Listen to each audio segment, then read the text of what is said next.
জান্নাতে মেয়েদের জান্নাতে যাওয়ার শর্টকাট যে সিলেবাস দিয়েছেন, শর্টকাট যে ওয়ে বলেছেন, 4টা শর্ত দিয়েছেন, এর মধ্যে থেকে একটা হলো 5 ওয়াক্ত নামাজ ঠিকঠাক মতো যদি আদায় করেন। অনেক মহিলারা আছেন জোহরের নামাজ আসরের সময় গিয়ে আদায় করেন, আসরের কাছাকাছি আদায় করেন, কারণ গৃহস্থলী কাজে ব্যস্ত থাকেন, রান্নাবাড়ার কাজে ব্যস্ত থাকেন, গা গোসল নিয়ে ব্যস্ত থাকেন। করছি করে এই রান্না বাড়া করা, সবাইকে খাবার দাবার দেওয়া, ছেলে মেয়েকে খাবার দাবার দেওয়া, ঘর ইত্যাদি মোছা ধোয়া, এগুলো করতে করতে নিজের গোসল টোসল করতে করতে 3টা 3:30 বেজে যায়। অনেক সময় আসরের ওয়াক্তের কাছাকাছি গিয়ে তারপর জোহরের নামাজ আদায় করেন। খুবই গর্হিত একটা কাজ। আমার মা বোনরা সতর্ক থাকবেন এ ব্যাপারে যে নামাজ সময় মতো আদায় করতে হবে।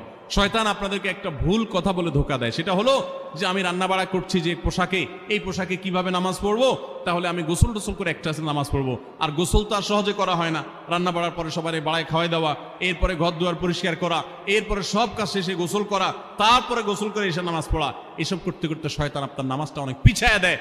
মনে রাখবেন, আপনি যে পোশাকে কাজ করতেছেন ওই পোশাকে যদি দুর্গন্ধ না থাকে, খারাপ না থাকে, ভালো পোশাক হয়, তো ওই পোশাকে আপনি নামাজ পড়তে পারবেন। দুর্গন্ধ থাকলেও শরীরকে ফ্রেশ করার ব্যবস্থা আছে, আপনি ফ্রেশ করে আপনি নামাজে দাঁড়ায় যাবেন, এরপর নামাজ পড়ে বাকি কাজ করবেন। কাজকে বলবেন না যে নামাজকে বলবেন না যে আমার অনেক কাজ আছে, এগুলো শেষ করে নামাজ পড়বো। শয়তান আমাদেরকে ধোঁকা দেয়। এই জন্য মা বোনরা 5 ওয়াক্ত নামাজ সময় মতো আদায় করবেন, ঠিকঠাক মতো আদায় করবেন। অনেক মা বোনরা আপনারা নামাজ পড়েন, নামাজ হয় না। বাংলাদেশে বেশিরভাগ মহিলাদের, নারীদের মধ্যে একটা ভুল আছে নামাজ প্রসঙ্গে, সেটা হলো যে নামাজের মধ্যে সতরটা ভালো করে ঢাকেন না। সতর কি? মেয়েদের নামাজের মধ্যে মুখমণ্ডল ছাড়া, 2 হাতের কবজি ছাড়া তাদের মাথা থেকে পা পর্যন্ত পুরো শরীর তারা ঢেকে রাখবে। আজকাল নামাজের ওড়না পাওয়া যায়, এই ওড়নাগুলো পড়লে এই মুখমণ্ডল ছাড়া 2 হাত এক সহকারে ঢাকা থাকে, এভাবে ঢেকে রাখতে হবে। আপনি যদি নামাজ পড়েন আপনার গলা দেখা যায়, আপনার কাঁধের কিছু অংশ দেখা যায়, চুল দেখা যায়, আপনার হাতের কনুই দেখা যায়, তাহলে সেক্ষেত্রে কিন্তু আপনার নামাজ হবে না।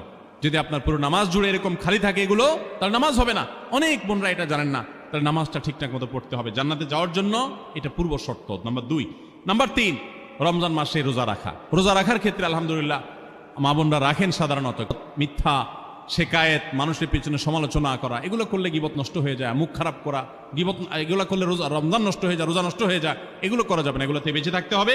সেই সাথে অনেক মা বোন আছেন একটু সন্তান গর্ভে আসছে, কিন্তু সন্তান দুধ কিংবা সন্তান দুধ পান করে, এই অজুহাত দিয়ে তিনি দেখা যায় যে রমজানের রোজা ঠিক মতো রাখেন না। এটা ভুল। বরং সামান্য একটু ঠুনকো অজুহাতে রমজানের রোজা বাদ দেওয়া যাবে না।